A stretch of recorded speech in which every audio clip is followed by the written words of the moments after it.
دوستو بات ہے 2 جولائی 2024 منگل کے دن کی۔ پارلیمنٹ آف انڈیا میں اسد الدین اویسی صاحب نے مسلمانوں کے مسائل پر بہت مضبوطی سے آواز بلند کی اور پارلیمنٹ میں ایک مسلم قیادت کا حق ادا کر دیا اور مودی، بھاجپا اور RSS کی مسلم مخالف ذہنیت کو آڑے ہاتھوں لیا۔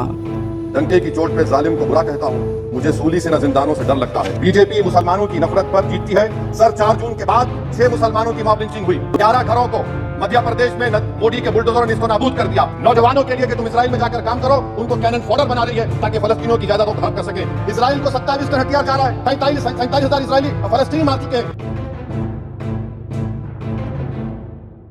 اسد الدین اویسی صاحب نے مسلمانوں کے خلاف موب لنچنگ اور بلڈوزر کا مسئلہ بے باک انداز میں پیش کیا۔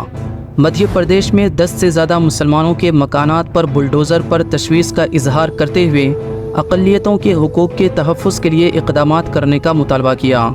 اویسی صاحب نے کہا کہ 4 جون کے بعد 6 مسلمانوں کو ہجومی تشدد کا نشانہ بنایا گیا۔ مدھیہ پردیش میں 11 گھروں کو بلڈوز کر دیا گیا۔ ہماچل پردیش میں مسلمان کی دکان لوٹ لی گئی اور تمام واقعات پر دوسری پارٹیوں میں سناٹا سوچنے کا مقام ہے۔ اویسی صاحب نے بہت اہم ترین کام یہ کیا کہ بھارت کی جانب سے اسرائیل کو ہتھیار کی فراہمی کا مدعا اٹھا دیا۔ یہ بھارتی مسلمانوں پر بہت ضروری تھا کہ وہ فلسطین میں جاری وحشیانہ مظالم پر بھارتی مودی سرکار کی بے شرمی سے بھرپور اسرائیل نوازی پر سوال کرے۔ پتہ نہیں بھارتی مسلمانوں کو معلوم بھی ہے یا نہیں کہ فلسطینیوں پر ظلم ڈھانے کے لیے بھارت اسرائیل کو ہتھیار بھیج رہا ہے۔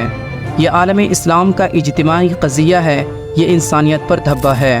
اچھی بات یہ ہے کہ اویسی صاحب نے اس معاملے پر پارلیمنٹ میں سوال اٹھایا کہ کیوں ہمارا ملک اسرائیل کو ہتھیار بھیج رہا ہے، اور مسلمانوں کی سیاسی لیڈرشپ کا سب سے اہم سوال اٹھایا کہ کیا یہی سماجی انصاف، سوشل جسٹس ہے کہ صرف 4% مسلمان اس پارلیمنٹ میں چن کر آتے ہیں۔ اویسی نے پوچھا کہ آج بچھڑی ذاتوں کی سیاسی نمائندگی تک بڑھ چکی ہے، لیکن کیوں ہم مسلمانوں کی نہیں بڑھتی؟ کیا ہم صرف ووٹ ڈالنے کے لیے پیدا ہوئے ہیں؟ اسد الدین اویسی صاحب نے نہایت جرأت مندانہ انداز میں پارلیمنٹ کے اندر ٹیپو سلطان کا نام لیا اور ٹیپو سلطان کی وکالت کی، جس ٹیپو سلطان کے نام کو ہندوتوادی برہمن مٹانا چاہتے ہیں۔ ہمیں بہت اچھا لگا کہ ہماری ملت کا ایک فرد اتنی بے باکی اور صراحت سے مسلمانوں پر مظالم، ان کے حقوق، ان کی نمائندگی کے خلاف سازشوں اور تاریخی شناخت پر اس طرح پارلیمانی کوشش کرتا ہے۔ اسے کہتے ہیں مسلمانوں کی نمائندگی۔